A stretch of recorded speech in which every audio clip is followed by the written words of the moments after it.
Kafirlarga oila o'qituvchisi bo'lsam bo'lamdi? Savol. Assalomu alaykum ustoz. Men ichkarida o'qiyotgan bir oliy maktab o'quvchisi.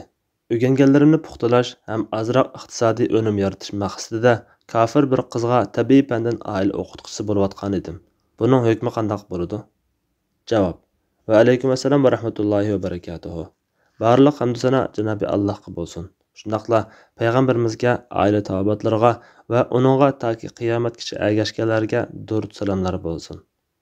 O'qitadigan fanlar aqidaga zid bo'lmasa, nomahram bilan xoli yerda birga o'ltirish bo'lmasa, o'zini xo'rlash bo'lmasa, farz ibodatlarni vaqtida ado qilishga taqashmasa, oila o'qituvchisi bo'lishingiz ixtiyoringizdagi muboh ishdir. İbn Abbas raziyallohu anhuma rivoyat qiladi-ki, Ali raziyallohu anhu bir Yahudiyaga yollanib ishlab, bir chilak suvni bir tal xo'rmaga tortib bergan.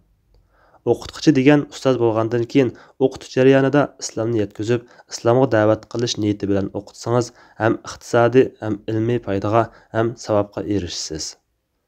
Alloh eng to'g'risini bilguchidir. Fatvoda Doktor Abdulaziz rahmatulloh. Fatvolar majmuasi 2-tom, 83-nomerlik fatvo.